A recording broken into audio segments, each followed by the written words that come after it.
Hello, and welcome to this week's episode of the Limitless Landscapers podcast. My name's Paula, and today we're talking about leads and lack of, and what you can do about it. So let's go to the show. As the co-founders of the Landscaper Circle, we help you get more money, time, and freedom to become limitless through our experiences as fellow landscapers and our tried and tested methods. If you want help with your marketing, managing, or growing your business, you've definitely come to the right place. If you're a landscaper, garden designer, or supplier to the industry, then hit subscribe so you never miss an episode. Now, let's get back to the show. Hello everyone, how are we doing this week? The weather is better, the sun is shining, it's dry, we are able to work. Woo woo! This is good. This is good news for us, that those of us that work outside or have landscaping businesses. So I wanted to bring you this episode all about lack of leads and what you can do about it, because this is becoming such a hot topic. Everyone I speak to has the same question for me. Are you experiencing lack of leads? How is this? Is this normal? Should I be worried? And everything that goes along with it. So I thought it's an apt and a well-timed episode to just go through this, sharing with you some ideas of generating more leads, but also to remind you that step one is the mindset around this. So if you are one of those people who watch the news every day, you are setting yourself up for not success, in my opinion, because you will be subconsciously listening to all the fear around the economy, all the fear around people not buying at the moment, and everything in between. So first step is to switch off the news, ignore the mainstream media, and get on with your life. That's step one from me. That's my advice. Get on with it.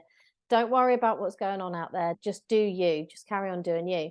Secondly, let me remind you that we had a couple of bumpy years with the pandemic, and essentially this skewed everybody's figures, everybody's levels of inquiries went through the roof, the level of work went through the roof. It wasn't a normal year for landscaping. And in a previous episode, I've compared 2 years back to back of the difference in inquiries, and it isn't any different. It may feel very different, and I think that is a mix of people are more hesitant at the moment buying. It's just a fact, people are hesitant. We've come out of a pandemic, things have changed, people were working from home, now they're back at work. Lots of people are changing their lifestyles.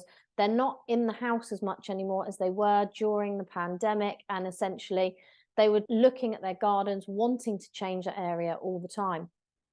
Things have changed. Now it's all about heating and paying our bills and going back to work. So life has changed, people's thoughts have changed, and maybe their buying priorities have changed. But it doesn't mean that suddenly we're not going to have any work. It doesn't mean that just because you haven't got loads of leads coming in this year that you're not going to be booked up by next month for the rest of the year, because you may have an influx of leads. We all know in landscaping that this time of year is quieter, and we all know that as soon as the sun starts shining, the phone will begin to ring, inquiries start coming in, because people want their gardens done when the sun is shining, tend not to care when it's wet, raining, cold. So what I mean with mindset is just start to remember that this is pretty normal for the landscaping industry. People have varying levels of leads. It also comes down to how you are thinking and acting in your life. So if you are negative, if you're believing there's no leads out there, if you are living in a lack mindset, that is the life you'll see, and that is the results you'll find yourself in. If you believe that we live in a world full of abundance, endless opportunities, endless clients, enough clients for everybody, then you will see that come into your business. But you have to believe it. You have to start working on and developing that abundance mindset in order to see the abundance around you. I also speak to a lot of people who are saying they've got a lack of leads, but they actually haven't done any marketing. So you have to also take some action. just thinking abundantly, believing that it's all going to be okay is great, but you also need to take some really good positive action as well. And that means looking at your marketing and looking at ways you can generate leads. So this episode, I just wanted to share with you some really easy, cost-effective ways that you could generate leads. I could go on all day about ways to market your landscaping and garden design business. I can talk about expensive ways. I can talk about free ways. I can talk about lots of different strategy, but we haven't got all day. We've got one podcast episode, and I really don't want to bore you with that if you've got all of these things done anyway. So I'm just going to share with you some really simple, low cost, effective ways that you could take action even today to start generating leads for tomorrow and beyond. So first things first, you could go back to basics. And by basics, I mean, forget the digital era here.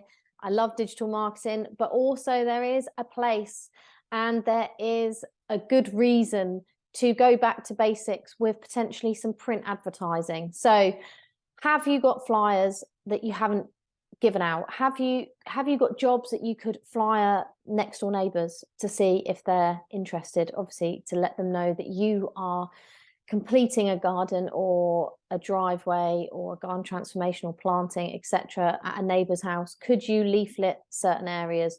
Could you just do a large leaflet drop using distribution channels such as maybe like Royal Mail or a local magazine that distributes to certain areas? I mean, first of all, you have to identify your key clients and your ideal clients or your avatars. I've chatted about this so many times.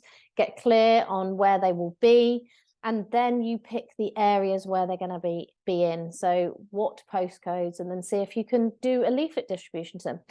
That's a very low cost way, and you will get some inquiries back.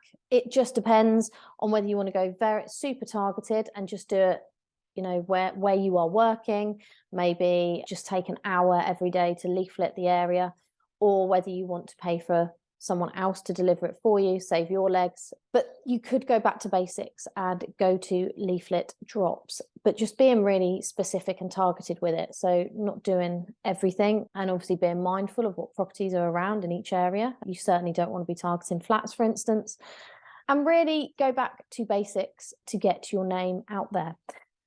The second thing I would look at is my existing database. So we all should have a database. If you don't, you need one. Very simply, just pop it in an Excel spreadsheet. If you're really hardcore and on the ball, you probably have a CRM system. Either way, we all should have a database of existing, previous, current clients, current inquiries that have come and gone over the years, and why, you know, why they've bought from you, why they haven't bought from you.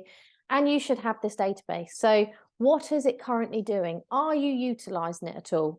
This is, again, a free way, if not very low cost, depending on if you're going to send email by email through your chosen email provider, like for me, Outlook, or whether you actually have MailChimp or Sendinblue or ActiveCampaign or one of those automated email systems where you can upload your database and send some emails in, you know, one hit of a button, really. You can really utilize this database to generate new leads for your business. The way I would suggest doing this is, the first thing is to focus on the open quotes to see why they haven't bought, whether they're still in the market to buy. Explain that you have some spaces come up, which is not usual practice for your landscaping business or garden design business. And get in touch, find out why they've still got an open quote with you. And if it's something they're still looking into, do they have questions? Has their budget changed? Can you help them out in any way? It's all about how you can serve them rather than what it's going to do for you. But essentially, open quotes would be my first port of call. Then I would look at contacting previous inquiries that potentially haven't bought from you, or they had a site visit and went cold. You could just do a generic newsletter type email, really, to give them a bit of information about what's going on in the business. Are they still in the market for any landscape and planting, garden design? Insert your service there. And a general, you know, update, a very soft sell type kind of email. Then you could send one out to your current clients or clients that have completed and ask for a referral and a testimonial at the same time, because you can utilize your testimonials throughout your website, your social media posts. You can put them on the leaflet if you're going to send out a new leaflet. You can utilize testimonials everywhere. Also, if you get them to do it on Google or your Who's profile, that will help with your SEO. But essentially, really, you're asking if they know any friends or family who are looking to get their gardens sorted in any way. So again, referrals and testimonials, that's a great, request email to send out.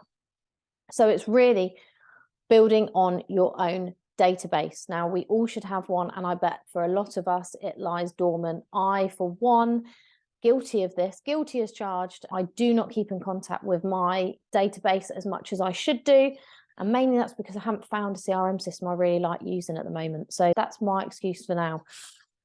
Thirdly, can you upselling is essentially offering any further add-ons to your existing clients. So can you upsell any other service that you might have? So for instance, I work with a garden designer who has a garden maintenance side of the business. So she can contact her clients and ask for the upsell of the garden maintenance. So that's just one example.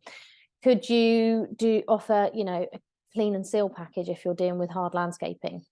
Have you got anything else that you offer that you could upsell to your existing clients? Don't be scared of the upsell, because once they've bought into you, it's easier for clients to buy from you again. The reason being, they already know you, they already like you, they already trust you, you're already doing a great job.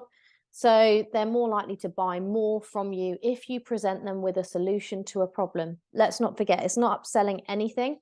It's presenting them with a solution to whatever problem they have. So if you have a service that solves a particular problem that they've mentioned to you, or they might have, please speak to them about it and try and get the upsell there.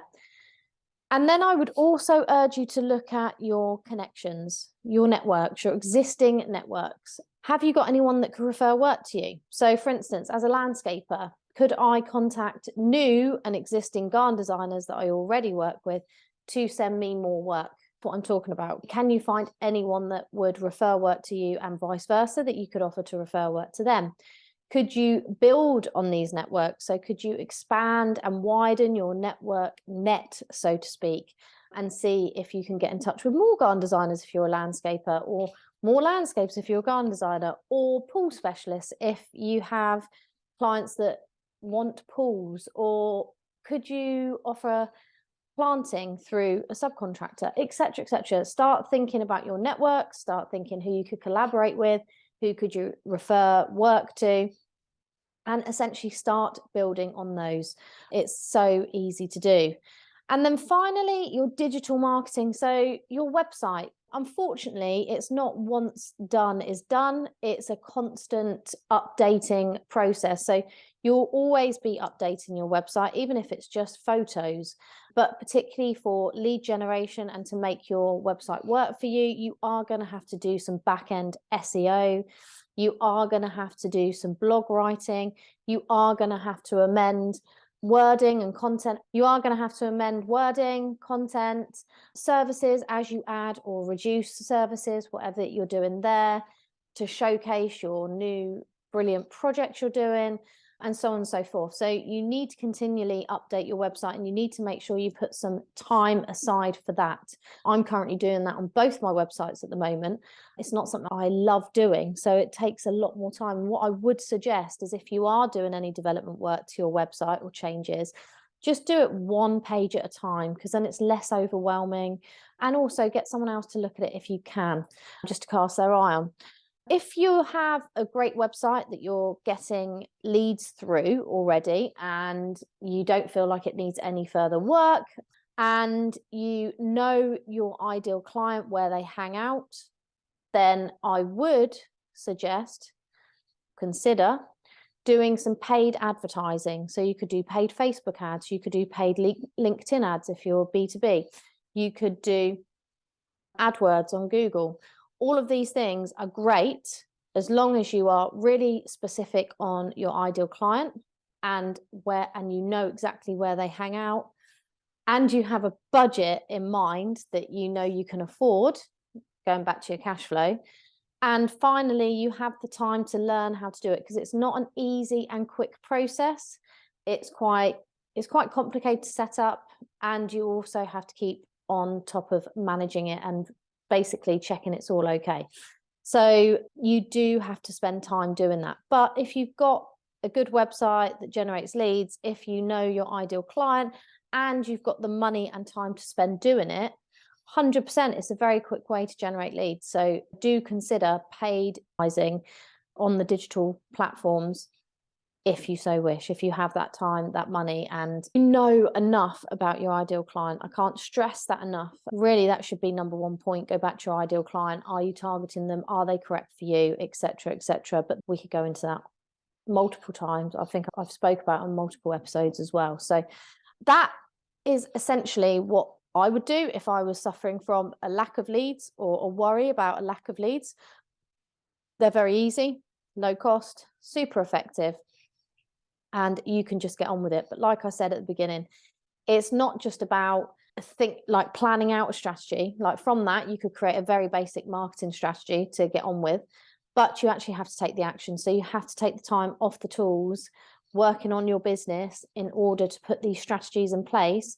And then you need to monitor them to see what's working and what isn't, and then do more of what is working and less of what isn't, and continually tweak to make sure that, that you've tried everything. Marketing is essentially trying things. You try, you tweak, you try again until you find something that works for you and your business. It's not one size fits all. Not one thing that works for me will work for you. So these are just some ideas to get you going, to get those leads coming in if you are concerned. If you are concerned, give me a shout. That's what the Landscaper Circle is here for. There's also quite a few topics available inside the Landscaper Circle that will help you with all different sorts of marketing strategies that we've spoken about today. Lots of different templates that you can edit and then pop into your business. So if you are interested, come and join us and you can have a look around and start cracking on a marketing strategy for you. If you need help one-to-one, give me a call. It's 02381 800 108, or drop me an email or a DM. So I think that's it for this week. I hope you're going to have a fantastic week, and I will see you next week on the Limitless Landscapers podcast.